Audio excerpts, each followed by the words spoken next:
validación, pues voy a dar paso a Joséa, que es adicto, en mayúsculas, además lo pone en la presentación, y máster en prevención y tratamiento de conductas adictivas y drogodependencias, con su ponencia Genética, Emoción y Adicción. Muchas gracias. Gracias.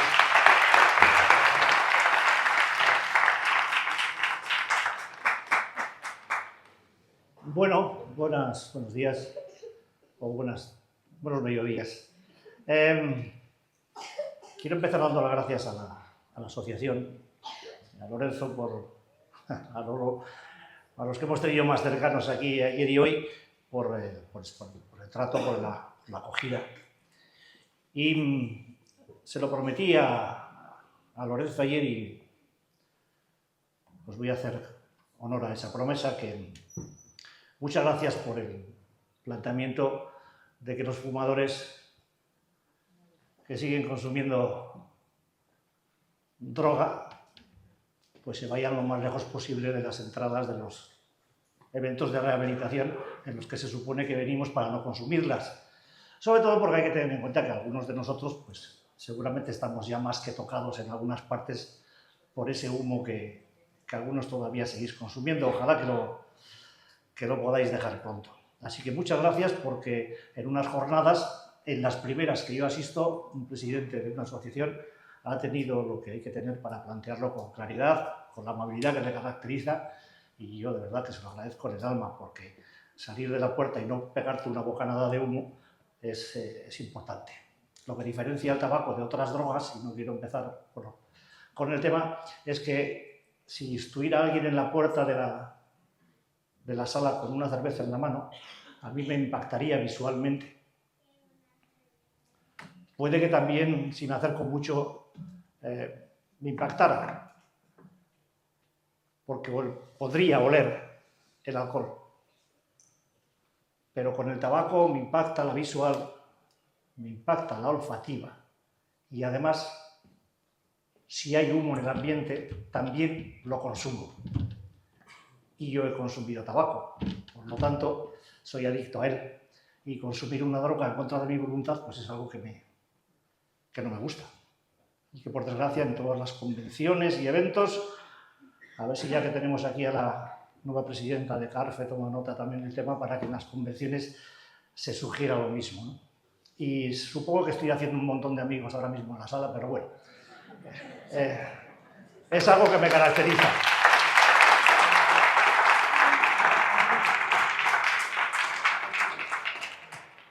Bueno,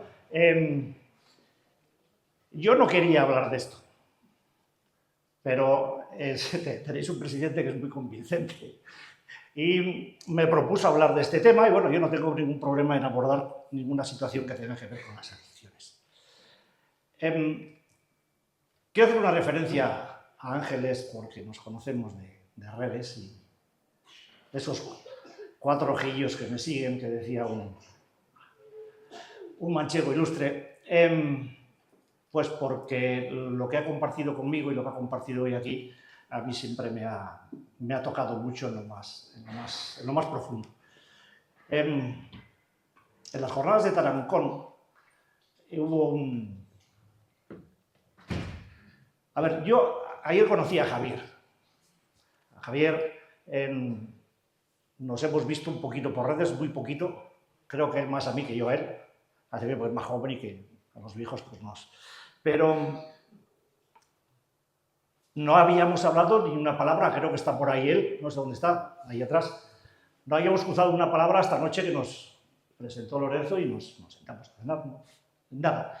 Es que los planteamientos que él hace con relación a toda la situación, tanto a nivel rehabilitador como a nivel personal, pues es que a veces, pues cuando te toca a alguien así delante, te pone muy difícil el de qué hablar. Y vuelvo a esto pues porque al darme Lorenzo la idea de hablar sobre genética, emoción y adicción, pues casi que me ha salvado la vida, porque si no, no hubiera sabido muy bien qué decir después de la intervención de Javier. Y es la primera vez que coincidimos en unas jornadas, en unas ponencias, y también me llama la atención el hecho porque es otra de las cosas en las que coincidimos. Yo me tiro mucho, pasé también mi fase de hablar en las sesiones como entendido o estudioso de las adicciones y disfruto con toda la intensidad que puedo del planteamiento que llevo en los últimos eventos en los que participo. Por hablar de esa otra parte que es tan difícil de rehabilitar y a la que muy poca gente en muy pocos sitios se atreve a meterle mano. Porque es verdad que mucha gente pequeña, en muchos sitios pequeños, hace cosas pequeñas que cambian el mundo. Y este colectivo, que quizás no llegue tan alto como debiera, probablemente pues porque somos unos cafres o tenemos mucho ego y discutimos por demasiadas cosas, se tiene que empezar a escuchar. Y que nosotros nos escuchemos entre nosotros es más fácil cuando hablamos de un lenguaje que conocemos todos los que estamos aquí muy bien, seamos adictos o familiares. Hablo del lenguaje del corazón. Hablo de ese lenguaje que hace que se nos muevan tantas cosas por dentro. Ese en el que no nos diferenciamos. Ese en el que no hay discusión posible. Ese en el que nos gusta estar entre gente a los que hemos hecho hermanos de mirada. Todas las asociaciones, cuando alguien llega y se sienta por primera vez, sean familiares o no, encuentran dos ojos hermanos de mirada. Esa tranquilidad que te da posar la mirada en alguien que quizá todavía no ha abierto la boca y ya te sientes entendido y además entiendes. Ese lenguaje es algo que está en nuestro ADN, es nuestra parte no escrita, nuestra parte no estudiada. Aquella a la que muchos profesionales, desde la otra parte de la mesa del despacho, pues no pueden alcanzar. Y digo que estoy disfrutando doblemente de estas jornadas, primero porque me pone mucho venir a La Mancha, siempre me he puesto, desde que me invitaron la primera vez en Daimiel, pero me encanta la sensación de estar compartiendo un escenario con otra persona adicta.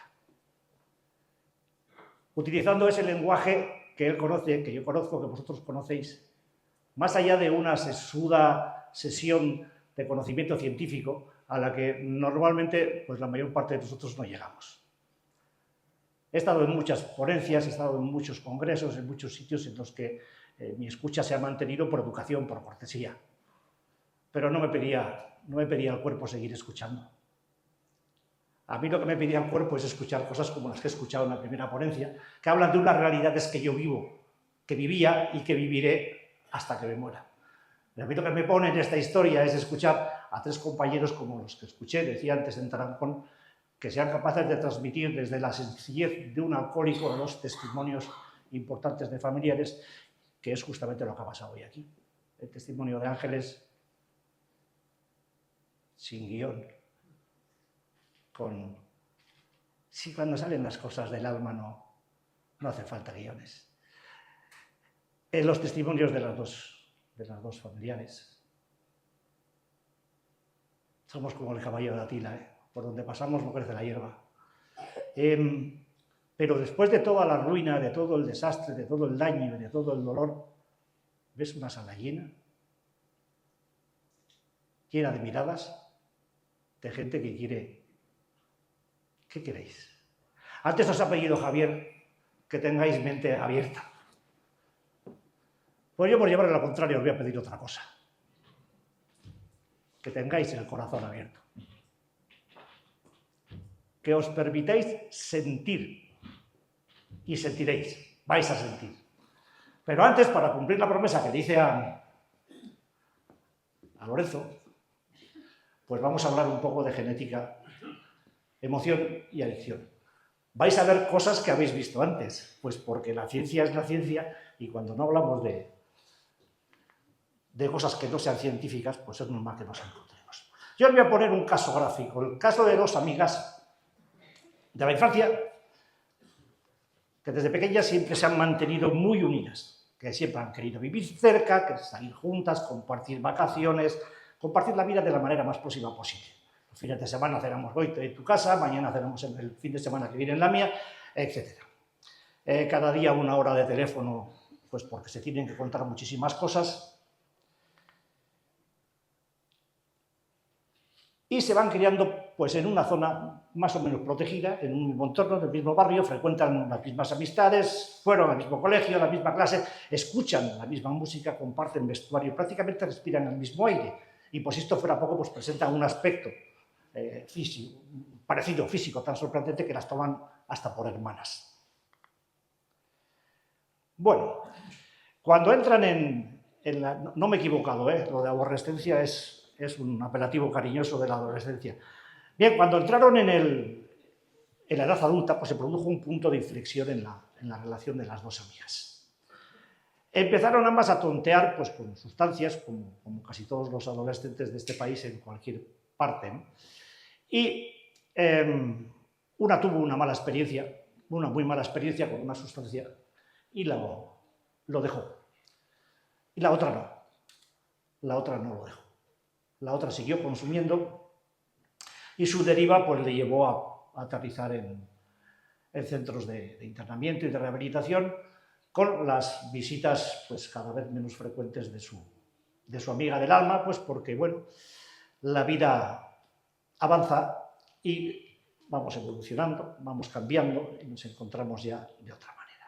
Es decir, que pese a tener unas vidas muy similares, pues reaccionaron de manera muy diferente a las sustancias. Es decir, que demostraron una vulnerabilidad desigual a desarrollar adicción. ¿Por qué? Bueno, pues la respuesta puede que esté en gran medida en la genética. Y eso es lo que voy a intentar explicar, si soy capaz, de aquí en adelante. Bueno, hablamos de una enfermedad multifactorial, multidimensional. Esto significa que puede que sea un error pues, atribuir su causa a un solo motivo. Depende de la interacción de múltiples factores, biológicos, psicológicos, ambientales, padres consumidores, frecuentar amistades consumidoras, baja capacidad de afrontación de dificultades, baja autoestima, etcétera, etcétera, etcétera. Todos estos factores interactúan entre ellos y al final en cuadros en los que las personas pues, somos especialmente sensibles por causas de nuestro nacimiento, por nuestra propia evolución, por nuestra tendencia emocional o por lo que sea nos metemos en procesos de inseguridad. Cortes importantes en la infancia, el desprecio de alguien que es un referente tuyo en esa infancia, que te rechaza y sientes ese rechazo de una forma acusada, que te pueden decir, pues niño, no ha sido para tanto, al fin y al cabo no te han hecho tal o cual cosa, pero si es que no es una cuestión de lo que te hagan, es una cuestión de lo que tú sientes cuando te hagan lo que te hagan. La sensibilidad de cada cual es la de cada cual. Yo soy una persona adicta, soy una persona altamente sensible, PAS, que se llama. Tengo fibromialgia, tengo un montón de historias de salud, en fin, tengo un montón de cosas que tienen mucho que ver con esa especial sensibilidad de la que yo adolezco.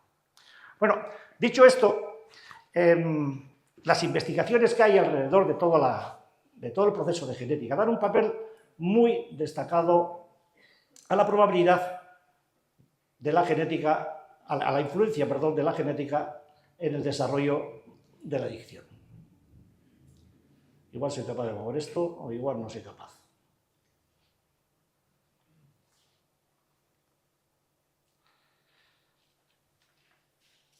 Bien, los estudios indican que las claves genéticas de desarrollo y evolución del ser vivo tienen una serie de características que engloban, y curiosamente de una manera muy importante, el hecho de conocer que el 99,9% de las claves genéticas son iguales en todas las personas.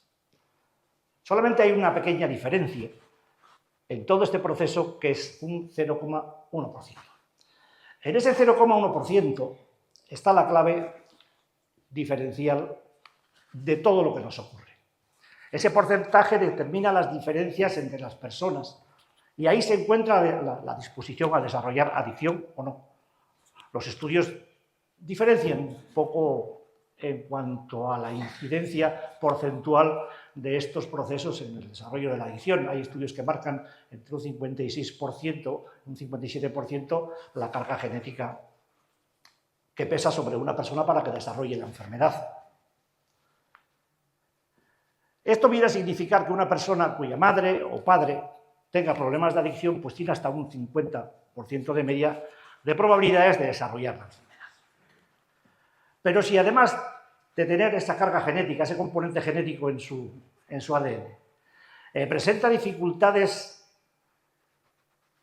de relación, de autoestima y todas las que he mencionado antes, si además presenta las alteraciones en sus genes que le señalen con una cierta susceptibilidad adictiva, va a ser más vulnerable al desarrollo de la enfermedad que una persona que no las tenga.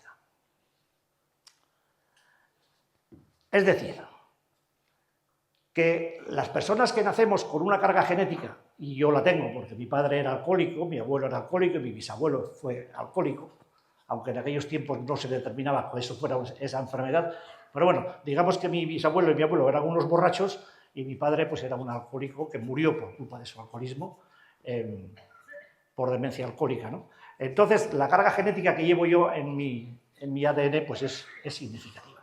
Y obviamente ha condicionado los consumos. Mis genes me han hecho más susceptible a desarrollar la adicción que una persona que no tiene esta carga genética. Pero luego está el factor genético de cada cual, el factor de la genética particular que puede hacer que una persona sea más susceptible que otra o no a padecer la adicción. Es decir, yo tengo 3 hijos.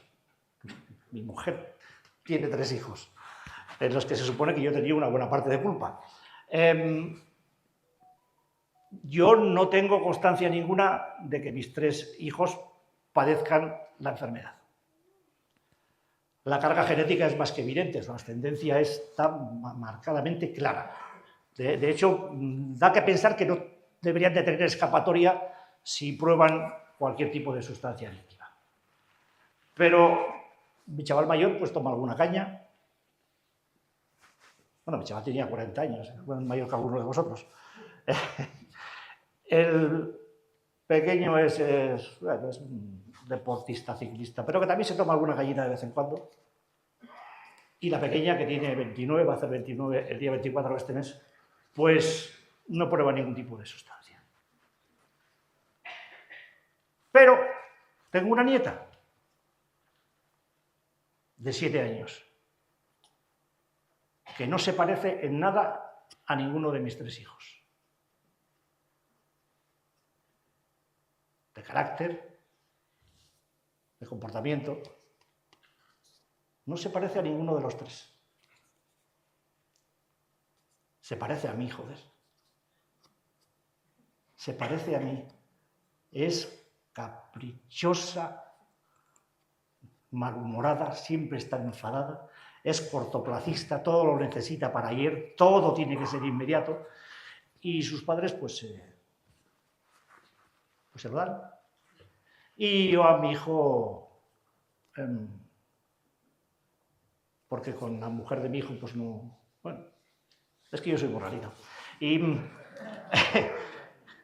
le he dicho, prepárate para lo que te viene. Decía Javier, antes con el tema de las adicciones a las nuevas tecnologías, la madre de mi nieta es madrileña, de Vallecas, y viven allí cerca de donde vivo yo, en el mismo pueblo, Rentería. Y están trayendo a la niña desde pequeña a Madrid pues, para que vea a sus abuelos maternos, como es natural. Y la niña, como es, se puede decir, pues, es porculera desde que nació, pues les da unos viajes como los que nos daba su padre a nosotros, a su madre y a mí, cuando íbamos a Benidorm, al pueblo de Javier. Y tienen una arma de destrucción masiva infalible. A la niña le ponen una tablet y pueden hacer los 400, 500 kilómetros hasta Madrid, sin que la niña diga ni palabra. Ni palabra. Pero claro, la niña traspasa ese comportamiento, es genético, traspasa ese comportamiento a casa, y cuando se pone delante de la tele, en mi casa, si no estoy yo, hay una serie de programas que están puestos en la tele. Si estoy yo, no. ¿Sabéis por qué? Me entiende con la mirada. Ella ve el peligro en mí latente, cosa que no ve en nadie más, pero en mí lo percibe, y nos entendemos a la perfección con la mirada. Es decir, yo sé que esto me enfada mucho a mi hijo, pero yo tengo una nieta con un potencial adictivo tremendo, comportamental y además genético, de 4 generaciones. El día que pruebe lo que no tiene que probar, se va a enterar mi hijo de lo que vale un peine. Y ahí vamos un poco a lo que estaba antes diciendo Javier. No hemos hablado, hasta anoche no habíamos hablado ni una palabra, ninguno de los dos, de lo que íbamos a presentar aquí. Absolutamente nada. Entonces, ¿la persona adicta nace o se hace? Bueno, los estudios, como digo, demuestran un lugar muy importante de la genética en cuanto a sufrir de adicción. Pero también determinan, y ahí están los estudios de Eric Kendall, premio Nobel de Fisiología, que esta por sí sola no puede explicarla. Cuando hablamos de un proceso multifactorial, estamos hablando de un proceso en el que en unas personas inciden más unos detalles que en otras. Las conclusiones indican, las de Kendall, que el ambiente social interactúa con la genética y modifica la expresión de los genes. Y como consecuencia, el funcionamiento interneuronal de nuestro cerebro. Por tanto, si una persona viene de fábrica con una carga genética importante por su ascendencia, pero vive en un entorno limpio, en un entorno equilibrado, en un entorno saludable, con gente saludable, con un proceso de crecimiento equilibrado y en condiciones, pues lo más probable es que no desarrolle la adicción. Si por el contrario nace en un entorno de consumo en el que en casa, pues para comer está la botella de vino encima de la mesa, en el que pues, después de la comida su padre pues se fuma unos cuantos cigarros y llena la cocina de humo, en el que se pasan la infancia, como ha sido el caso de mis hijos, de mano de su padre, de bar en bar, mientras, como ha dicho Ángeles, que era hacer vinos, o como decís, a tomar vinos. Pues están conmigo tomando vinos durante toda la mañana del sábado, toda la mañana del domingo, toda la tarde del sábado y toda la tarde del domingo, pues lo normal es que los chavales aprendan que lo que está haciendo su padre es perfectamente normal, es un proceso de ocio en el que su padre, pues el pobre, se relaja de toda la tensión de trabajo que lleva acumulada. Entonces, ¿estamos en qué? Y de ahí viene la importancia de que tenemos que proponer, y ahí está el trabajo de los políticos, procesos de entorno de ocio saludable.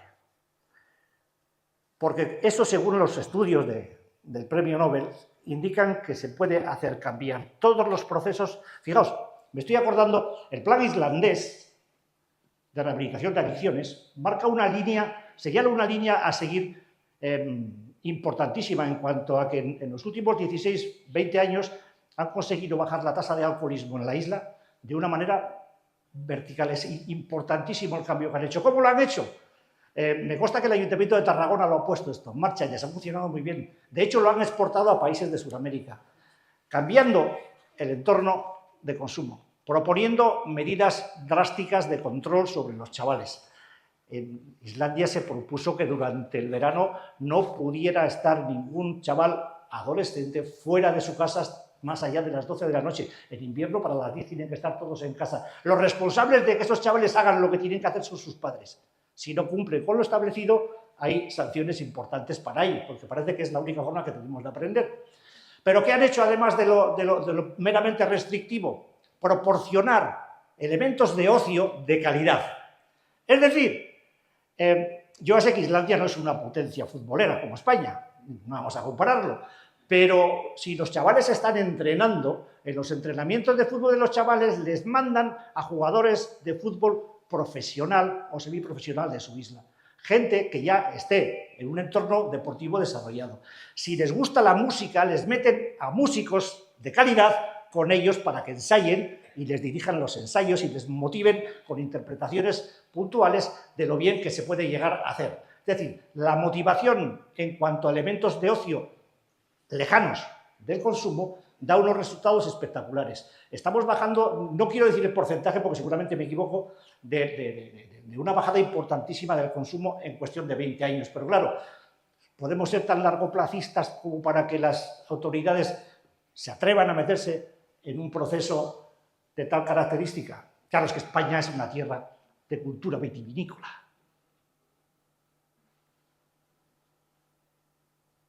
Pues Islandia a lo mejor no, pero ¿cómo soplan los vikingos?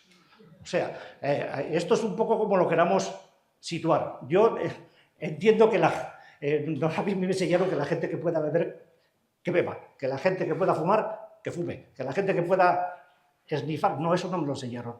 Porque, claro, cuando hablamos de cocaína ya estamos hablando de drogas. Y el alcohol y el tabaco no son drogas. Hombre, el tabaco mata a cerca de 80.000 personas en España cada año. Y el fumador se piensa que a él no le va a tocar nunca. El tabaco ha evolucionado de tal manera que hace 15 años 1 de cada 3 fumadores moría por causa del tabaco.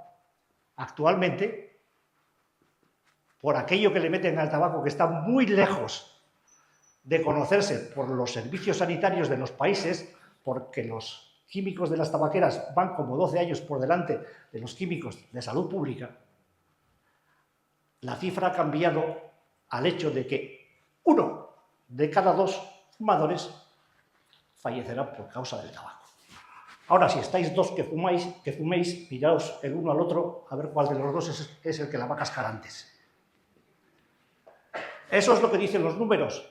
¿Tiene que ver la genética en esta historia? Vamos a ver.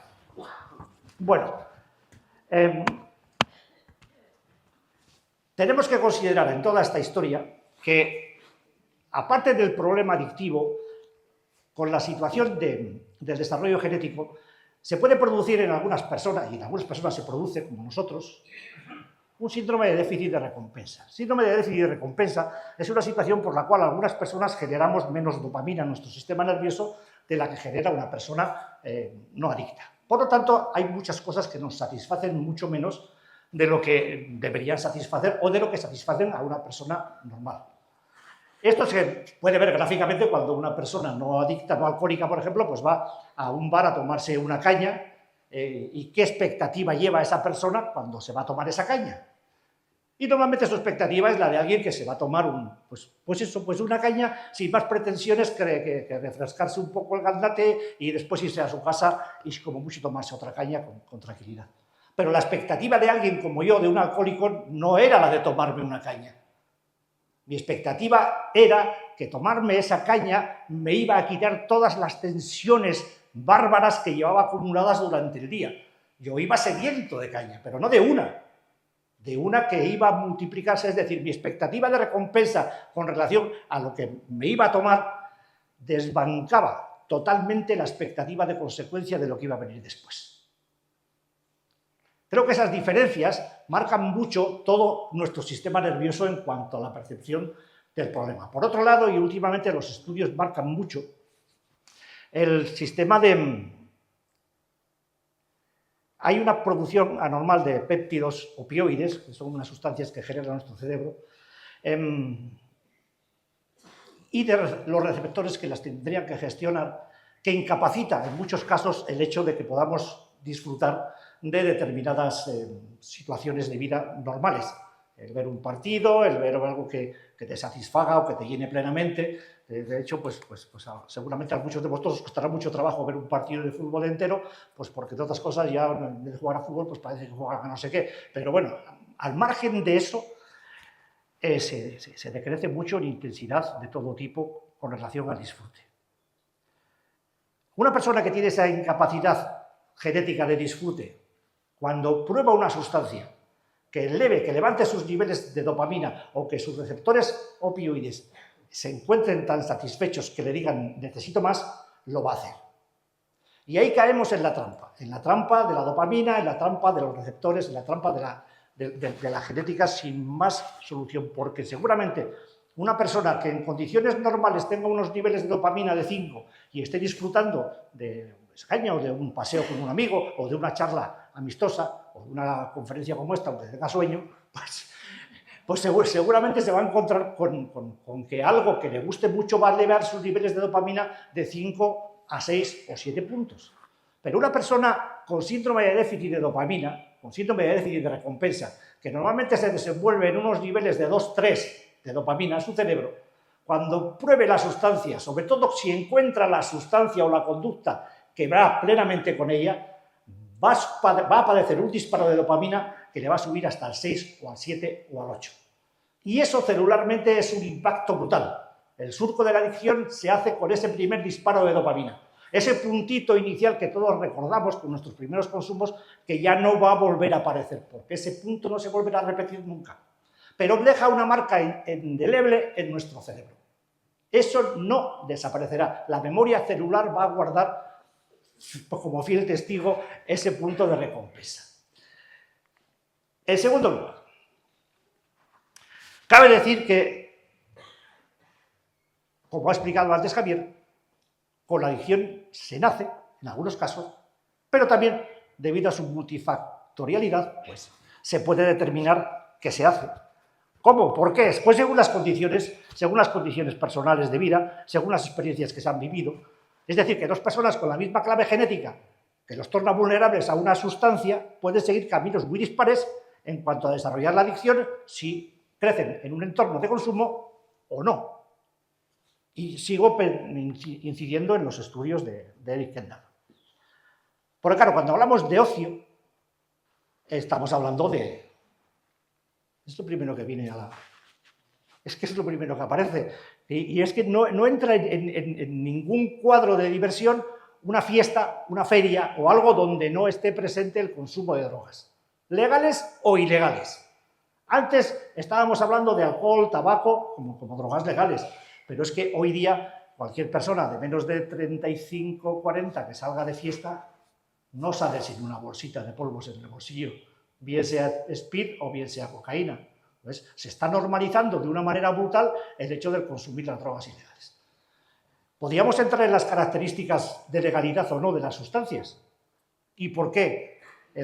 ¿Sabéis que una de las obsesiones de un elemento como Pablo Escobar era el hecho de conseguir la legalización del comercio de cocaína? Y le decían que no se podría conseguir nunca por una cuestión de salud pública. Y Pablo Escobar decía que eso no era así, que si fuera por una cuestión de salud pública, el alcohol y el tabaco ya tenían que estar ilegalizados. Y los índices de gasto, de coste sociosanitario que engloban estas dos sustancias supera con creces a todo lo demás. Pero yo no seré yo quien haga apología de ninguna de ellas. Lo que sí creo es que tenemos muy confundidos los parámetros. Es decir, podemos nacer con la marca genética del problema y superarla en base a una serie de actitudes y comportamientos que nos lleven por un camino distinto del que esta genética nos ha programado. Los genes responsables de las reacciones cerebrales a los estímulos de las drogas o de determinadas conductas y sus particularidades, las de los genes, pueden provocar que una persona experimente mayor placer que otras al consumir determinadas sustancias. Hay unas personas que seguramente con el alcohol no consiguen ponerse en ebullición como me ponía yo y con la cocaína no consigan. O al revés. Yo la verdad es que he consumido alcohol y tabaco porque las drogas ilegales me daban miedo. Me daban miedo no controlarlas porque estaba convencido de que el alcohol y el tabaco lo controlaba y además no tenía ni el más mínimo pensamiento de que eso fuera una adicción. Entonces, en el momento en el que uno prueba la droga que va acorde con su sistema genético, los sistemas de deseo y aprendizaje se alteran. y la necesidad de consumo se incrementa, el desarrollo de la tolerancia también, y poco a poco se va cayendo en la trampa más absoluta de la adicción. En el caso específico del alcohol, pues el etanol actúa sobre los receptores de los neurotransmisores que son los encargados de comunicar la información de lo que nos hace sentir y pensar durante los efectos de la borrachera. Para ser más concretos, son los genes los que determinan la forma en que los receptores se comportan ante la presencia del etanol. El etanol es una droga muy potente y es un tóxico que produce hábito, genera dependencia y que termina en adicción. No podemos olvidar que la tendencia, por muy marcada que sea la genética que tenemos, a consumir siempre se va a hacer de una manera mucho más importante y más desatada en nosotros, en los que tenemos esa carga genética, que en los que no. Una de las pruebas en ese aspecto es que menos es más. Menos es más significa que los que venimos con esa carga genética durante los prolegómenos o los inicios o los comienzos del consumo, normalmente desarrollamos tolerancia de una manera importante. Trasegamos alcohol, metabolizamos alcohol con mucha más capacidad que una persona no adicta. De hecho, a mí al menos me pasaba, yo era siempre el mozo que llevaba a los amigos a casa borrachos perdidos, mientras yo, pues, en muchos casos me tomaba una cerveza con el padre de alguno al que había llevado a casa, porque no había manera de emborracharme. Es decir, yo bebía y no me emborrachaba. Mi carga genética me permitía una metabolización de alcohol fuera de lo normal. Y yo, pues, me creía como un campeón. Decía, podía consumir bárbaramente. Pero claro, menos es más significa que en un momento dado la tolerancia se invierte. Y llega un momento en que la sensibilidad de mi sistema nervioso pues me produjo la traición señalada de todas las adicciones, y veía que en poco tiempo, con poco consumo, me ponía tan mal o peor que antes con mucho. Y ahí es cuando se empiezan a apagar las luces, ahí es cuando todo se torna oscuro, y ahí es cuando uno ya empieza a plantearse que tiene más problemas de los que parece que tiene. La capacidad metabólica de los hijos de alcohólicos supera en más del 50% la de una persona que no tiene esa carga genética. Eso no quiere decir que la persona que no tiene esa carga no se vaya a hacer adicta si sigue consumiendo. Las drogas se llaman adictivas precisamente porque generan adicción. Generan repetición y repetición y repetición. Y las claves de aprendizaje de nuestro cerebro es la repetición, la repetición y la repetición. La función más importante del cerebro humano, del cerebro de todos los mamíferos, es el aprendizaje. No es pensar, es repetir y repetir, repetir y aprender y aprender y aprender. Y empezamos a aprender desde que nos paren. Desde entonces vamos aprendiendo cosas. Por otra parte, sabemos que la genética también influye en el desarrollo de otros tipos de trastornos mentales, además de la adicción. Esta conexión existe entre las variaciones genéticas observadas en grupos de personas y las manifestaciones de alteraciones psicológicas, como puede ser la depresión o la ansiedad. Y vuelvo a decir, yo con Javier no estuve hasta anoche. Es decir, estos tipos de patologías mentales pueden fomentar el uso de sustancias para contrarrestar o compensar los síntomas. Es lo que se conoce como la teoría de la automedicación. Y, por tanto, pueden llegar a predisponer a la persona a desarrollar dependencia o adicción. Es lo que ha dicho él antes. En el ámbito clínico estamos hablando de un trastorno que se conoce pues, como patología dual. Es decir, un trastorno por presencia de adicción y de una patología psicológica o psiquiatra. La comorbilidad entre esos dos trastornos es lo que denominan patología dual. Si estuviera Paco Pascual nos diría que no.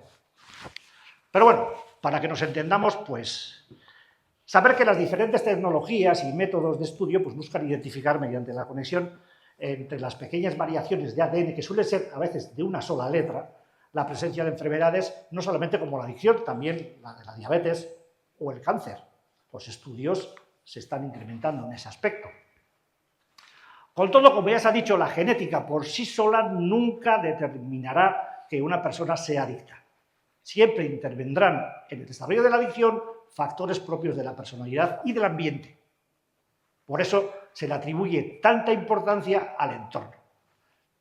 Yo mantengo que una persona adicta es adicta a la sustancia o a la conducta y al entorno en el que se consume la sustancia o se ejecuta la conducta. Yo soy adicto tanto al entorno como a la sustancia. Por eso, si quiero evitar la sustancia, lo primero que tengo que hacer es evitar el entorno. Si sigo en un entorno de consumo, también lo ha dicho antes Javier, con lo cual, más pronto o más tarde, mi memoria celular me va a decir que estoy en una zona en la que se recomienda consumir, porque mi cerebro ha aprendido la lección y todas las neuronas, todos los sistemas de recompensa, que son los de supervivencia del cerebro, están actuando en el vacío. Me empezaré a poner nervioso y empezaré a generar ansiedad. Si no consumo, voy a generar autosuficiencia. He estado y no he tenido ganas de consumir. Y la autosuficiencia, pues es un peligro añadido en esta historia, porque, repito palabras, con esta enfermedad, si devuelves la cara, te llevas un guantazo que te pone del revés. No se le puede perder la cara a la adicción en ningún momento. Por eso es que si la enfermedad es crónica, la rehabilitación también debería serlo. Y por eso cuando dejamos la rehabilitación, tenemos un proceso de borrado mental que hace que todos nuestros sistemas viscerales del sistema de recompensa se adueñen de la parte inhibitoria, de la parte pensante del prefrontal y nos borren todas las ideas, por muy buenas que sean, que hayamos tenido con relación al abandono del consumo. No vale lo que piensas, vale lo que vives dentro, en el cerebro medio, que es el lugar del cerebro al cual tu voluntad, tu fuerza de voluntad, no tiene alcance. No lo puede alcanzar. Por tanto, ante semejantes componentes tanto genéticos como de procesos internos del cerebro medio, tenemos que tener claro cuando alguien nos habla de fuerza de voluntad, porque nos dice que somos flojos, que no tenemos fuerza de esto, que no tenemos lo otro, que parecemos tontos, que por qué nos complicamos la vida. Hay un caso que me gusta poner, Lolo. Yo de chaval lo he pasado muy mal. Y en mi casa se comían lo que había, bellotas y cosas así. Y nunca se cayó una miga de pan de la mesa, camilla de mi abuela. Nunca. Estaba prohibido que se cayera. Imagínate que alguien con 3 días, llevas 3 días sin comer, por lo que sea. Y en 3 días, pues da tiempo a tener hambre. Bastante hambre. Esto lo digo para los que no sois adictos, entendáis lo que es la fuerza del sistema de recompensa y de la adicción. Llevas 3 días sin comer y tienes un hambre del carajo. Tu comida favorita son los garbanzos. Un buen cocido, manchego, madrileño, me da igual, o vasco, o cacereño. Y te metes en una zona de bares donde te viene un olor a garbanzos que dices, joder, si pillo eso, con 3 días de hambre empiezas a oler los garbanzos. Imagínate tú la que se puede liar. Mira, empiezas a salivar, como los perritos del doctor Pavlov. Empiezas a salivar y te empieza a entrar una angustia por el estómago y en ese momento pasas por delante de un bar, de estos que tienen la cristalera que ves, y le ves a un tío sentado dentro comiéndose un plato de garbanzos. Y tú estás fuera, llevas 3 días sin comer y no tienes ni un euro en el bolsillo. ¿Os imagináis lo que se desata en el cerebro de esa persona viéndole a alguien comer su alimento favorito sin dinero para poder conseguirlo y con hambre de 3 días? Bueno, pues el ímpetu de demanda celular de la droga es de 8 a 10 veces superior al de un proceso de recompensa natural como la comida. Y esto se tiene que entender porque muchas veces nos acusan de ser flojos, de no tenemos fuerza de voluntad. No hay nadie que tenga más fuerza de voluntad por el ejercicio que hace con ella a diario de sujetarse que una persona adicta. No le habléis a un adicto de que le falta fuerza de voluntad. Quizá le falta, como lo ha dicho muy bien Javier, buena voluntad para contenerse, pero fuerza de voluntad, joder, si la entrenamos a diario. La manera de contención es una sobrepresión permanente que tenemos que ir sujetando hasta que se nos cansan ya los brazos y no podemos más. Y entonces pillamos lo que tengamos delante y el tío de los garbanzos se queda sin garbanzos. Y ya está.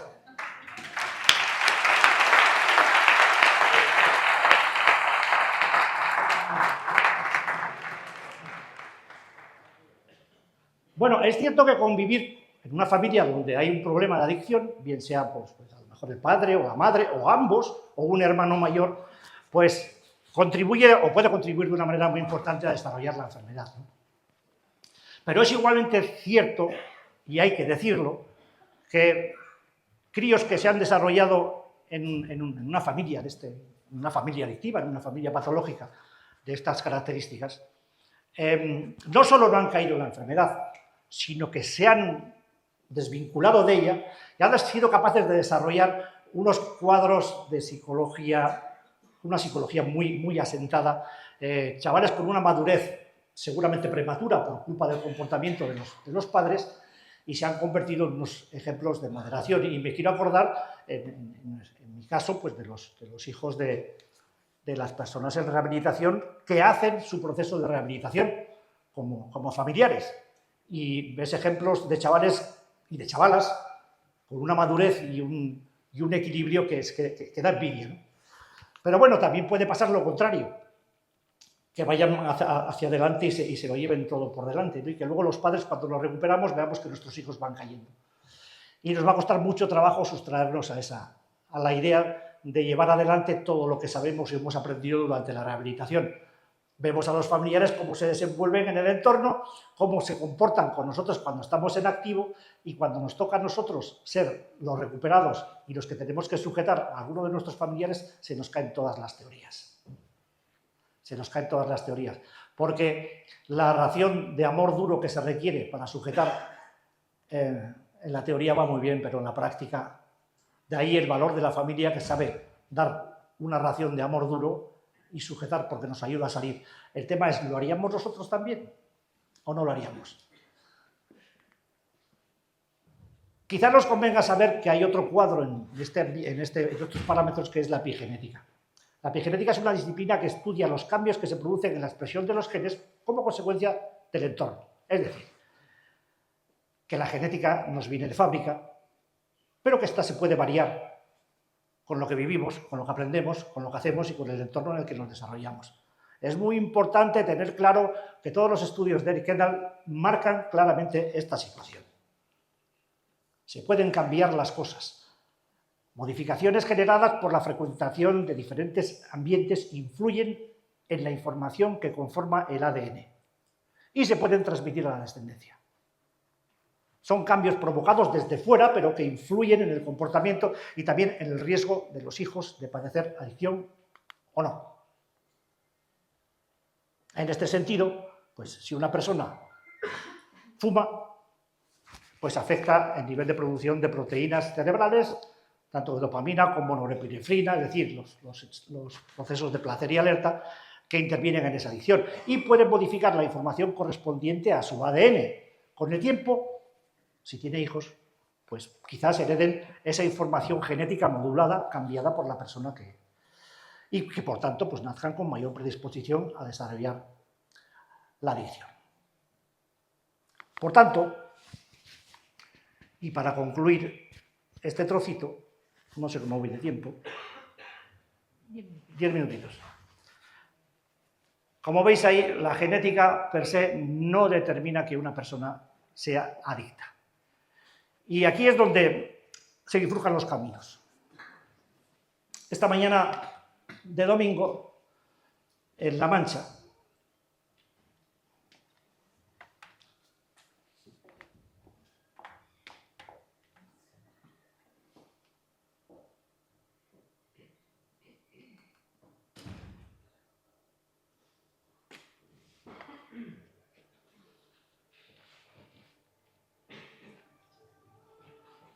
nos puede hacer disfrutar de la compañía, de la mirada hermana de alguien a quien sentimos próximo aunque estemos en la distancia. Hay cosas, milagros, que se operan en la rehabilitación. Las caras que muchas veces recordamos de una jornada, los ojos de esa persona con la que te entiendes en la rehabilitación, el sentimiento de compañía del codo que está en la silla de al lado, el susto, el miedo de la silla vacía, de alguien que se nos va. Todo lo que vivimos desde dentro, desde lo más profundo del corazón, porque somos gente marcada por el sufrimiento, nosotros y nuestras familias. Somos gente marcada por el dolor, somos sensibles a todas las emociones que nos fluyen por las venas como un auténtico torrente. Somos capaces de vivir situaciones que nadie más podría vivir. Somos capaces de disfrutar situaciones que nadie más podría disfrutar. Somos, como me ha dicho antes Fran, intensos en todo lo que hacemos. Somos pasión viva.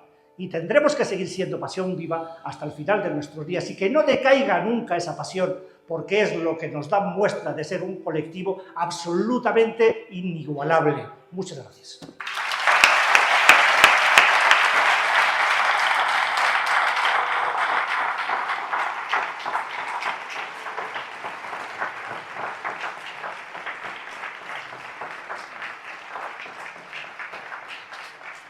Bueno.